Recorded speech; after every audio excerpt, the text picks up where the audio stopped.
Hello class 9th के बच्चों, एक बार फिर आप सबका बहुत बहुत स्वागत आपके अपने YouTube channel learn Hindi with Anju ma'am में। बच्चों, हम लोग पढ़ रहे हैं आपकी कक्षा 9 की एनसीईआरटी हिंदी की पाठ्य पुस्तक स्पर्श भाग 1, जिसमें हम लोग पढ़ रहे हैं काव्य खंड जिसका पाठ 9 अग्निपथ कविता। इसे हम लोग पढ़ने जा रहे हैं। बच्चों, सबसे पहले इस कविता की जो रचयिता हैं, कवि हैं, वो हैं हरिवंश राय बच्चन जी। और ज़्यादा अच्छी पहचान के लिए बच्चों, हरिवंश राय बच्चन जी अमिताभ बच्चन जी के पिताजी हैं, जिन्हें आप बहुत अच्छी तरह से जानते हैं। फिल्मों में बहुत अच्छे जो है अभिनेता हैं। कौन बनेगा करोड़पति में वो उसको संचालित करते हैं। ठीक है बच्चों, तो हरिवंश राय बच्चन इस कविता के रचयिता हैं।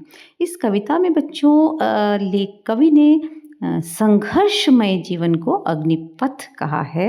यानी अग्नि यानी कि आग से भरा हुआ रास्ता, यानी संघर्ष से भरा हुआ जीवन, ऐसा कहा है। और उन्होंने कहा है कि रास्ते में हमें जो सुख रूपी छां है, सुख की ज़रा भी परवाह नहीं करनी है और अपनी मंजिल की ओर कर्मठता के साथ आगे बढ़ना है बिना थकान महसूस किए। और अब हम लोग कविता पढ़ेंगे तो आप देखेंगे बच्चों कि उन्होंने कैसे कविता में शब्दों की पुनरावृत्ति की है, जो कि आगे बढ़ने की प्रेरणा देती है ना। चलिए पहले एक बार पढ़ते हैं इसको। अग्निपथ अग्निपथ अग्निपथ, वृक्ष हों भले खड़े, हों घने हों बड़े, एक पत्र छाह भी मांग मत मांग मत मांग मत। अग्निपथ अग्निपथ अग्निपथ, तू न थकेगा कभी, तू न थकेगा कभी, तू न थमेगा कभी, तू न मुड़ेगा कभी, कर शपथ कर शपथ कर शपथ। अग्निपथ अग्निपथ अग्निपथ, यह महान दृश्य है, यह महान दृश्य है, चल रहा मनुष्य है, अश्रु स्वेद रक्त से लथ पथ लथ पथ लथ पथ। अग्निपथ अग्निपथ अग्निपथ। तो बच्चों, आप लोगों ने नोटिस किया ना कि इस कविता में उन्होंने कुछ शब्दों को, कुछ शब्दांशों को है ना दोहराया है। जैसे अग्निपथ अग्निपथ अग्निपथ, मांग मत मांग मत मांग मत, कर शपथ लथ पथ, है ना। तो जो ये रेपिटिशन है, जो इन्होंने पुनरावृत्ति की है इन शब्दों की, उससे आप देखिए कि कविता में एक जोश सा भर जाता है, एक प्रेरणा सी भर जाती है, एक ओजस्वी कविता बन जाती है ना। इस कविता को ज़्यादा फोर्सफुल ओजस्वी बनाने के लिए इस तरह से शब्दों की पुनरावृत्ति की गई है। अब हम लाइन टू लाइन इसका अर्थ समझते बच्चों। सबसे पहले अग्निपथ अग्निपथ अग्निपथ, अग्नि का रास्ता है ये, इस रास्ते में आग जल रही है, यानी कठिनाइयाँ हैं, संघर्ष है, मुसीबतें हैं, आग को पार करके जाना है, आगे मिलेगी मंजिल। ये कहना चाहते हैं कवि महोदय कि आग से भरा हुआ रास्ता है, यानी जीवन में संघर्ष है, कठिनाइयाँ हैं, तुझे हार नहीं माननी है ना, तुझे आगे बढ़ना है। वृक्ष हों भले खड़े, रास्ते में वृक्ष हैं, घने वृक्ष हैं, है ना। हमारा मन करेगा हम वृक्ष की छाया में बैठ जाएं, कौन धूप में चले। अरे भाई, कठिनाइयों में कौन जाना चाहता है। तो हम कठिनाइयों से बचना चाहेंगे, हमें आराम मिल जाएगा तो हम रुक जाएंगे, है ना। रास्ते से हम सारे आगे बढ़ना छोड़ देंगे। तो वो कहते हैं ऐसा नहीं करना है। रास्ते में कितना ही आराम मिले तुम्हें, है ना, लेकिन तुम्हें आराम तल भी नहीं करनी है, किसी भी तरह का आलस्य नहीं करना है, किसी तरह का सुख मिले रास्ते में तो ऐसा नहीं हो कि हम अपने लक्ष्य से भटक जाएं, या हम किसी की बातों में आ जाएं। कोई घना वृक्ष हमें मिल गया, बोला आओ रुको मेरी छाह में थोड़ा आराम कर लो, तो हमें ऐसा नहीं करना है। किसी की बातों में नहीं आना है, किसी से भी हमें कुछ मांगना नहीं है, कोई सुख की कामना नहीं करनी है, और हमें सिर्फ अपने बलबूते पर, अपने संघर्ष के बूते पर आगे बढ़ते जाना है ना। एक पत्र छाह भी मांग मत, किसी से तिनका भर भी मत मांगो, और अपने कर्म पर, अपनी कर्मठता पर विश्वास रखो, तुम्हें सफलता अवश्य मिलेगी।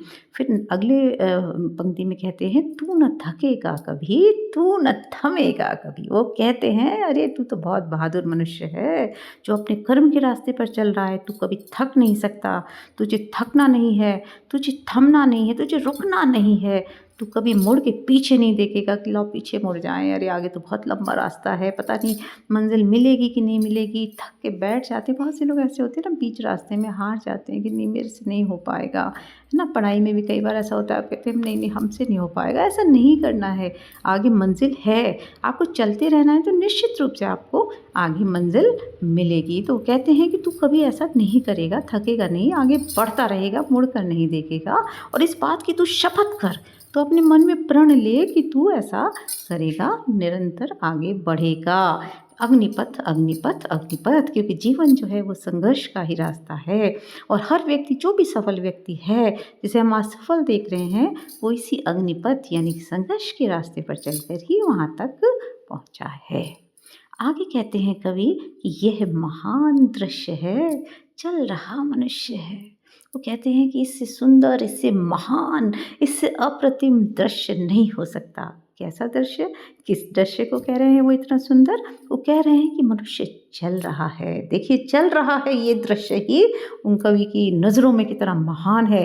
जो चल रहा है, जो हार नहीं माना, जो रुका नहीं, जो पीछे मुड़ा नहीं, और जो चल रहा है, उससे ज़्यादा सफल व्यक्ति नहीं हो सकता। उसे जीवन में अवश्य ही सफलता मिलेगी। और इसलिए कवि इस दृश्य को सबसे ज़्यादा महान दृश्य कहते हैं कि ऐसा मनुष्य चल रहा है जो अश्रु स्वेद रक्त से लथपथ लथपथ लथपथ, यानी जिसके आंसू बह रहे हैं, आंखों में आंसू भरे हुए हैं।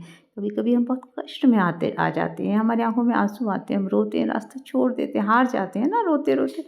तो और स्वेद यानी कि पसीनों से लथपथ है। कभी हम भाग में, दौड़ में, पसीनों में लथपथ, धूप में चल रहे हैं ना, और फिर हमें लगता है कहीं छाँव मिल जाए, या हम बहुत हो गया अब हमसे नहीं होगा, तो उस तरीके की बात को कह रहे हैं कि उसके पसीना बह रहा है, उसके आंसू बह रहे हैं, रक्त से लथपथ, और उसकी खून भी बह रहा है। भाई कहीं जैसे आर्मी पर्सन्स हैं, जैसे खेल में लोग हैं, या किसी ऐसी परिस्थितियों में आप कोई साइकिल चलाना सीख रहे हैं, कुछ और प्रयास कर रहे हैं, तो आप कभी कभी गिर भी जाते हैं, चोट लग जाती है, खून बह जाता है। तो ऐसी स्थिति में कुछ लोग होते हैं जो हार मान लेते हैं। तो यहाँ कवि कह रहा है कि नहीं, अगर तुम्हारे आंसू भरे हुए हैं, तुम पसीनों से लथपथ हो, खून भी बह रहा है, फिर भी ऐसी भी परिस्थिति में, ऐसे इससे लथपथ हो तुम, मतलब खून से, आंसू से, पसीने से लथपथ हो रहे हो, लेकिन फिर भी ऐसा मनुष्य चल रहा है। कितना सुंदर दृश्य है। तो कहते हैं कि ऐसा मनुष्य जब चल रहा है, इसका मतलब ये क्या दर्शाता है कि उस मनुष्य ने हार नहीं मानी है, और वो अपने रास्ते पर आगे बढ़ रहा है। और ऐसा मनुष्य उस अग्निपथ पर, यानी उस संघर्ष के रास्ते पर, उस संघर्ष रूपी अग्नि को पार करके अपनी मंजिल, अपने लक्ष्य को अवश्य पा लेगा, और वो अवश्य ही अपने लक्ष्य तक पहुँचेगा। है ना बच्चों, देखो कितनी सुंदर कविता है। हमें ये हरिवंश राय बच्चन जी ने प्रेरित करने वाली कविता है, और आशा करती हूँ बच्चों आपको समझ में आया होगा, अच्छे से समझ में आई होगी। अपने दोस्तों में ज़रूर शेयर करिएगा, चैनल को सब्सक्राइब करिए। और बच्चों इसी कविता को मैंने 3 मिनट में भी एक दूसरे वीडियो में एक्सप्लेन किया है। अगर आपके पास समय नहीं हो तो आप वहाँ पर जाकर भी इसे सुन सकते हैं। चलिए अगले वीडियो में आपसे फिर मिलेंगे। इसी तरह से सुनते रहिए learn Hindi with Anju ma'am. तब तक के लिए बच्चों जय भारत, जय हिंद।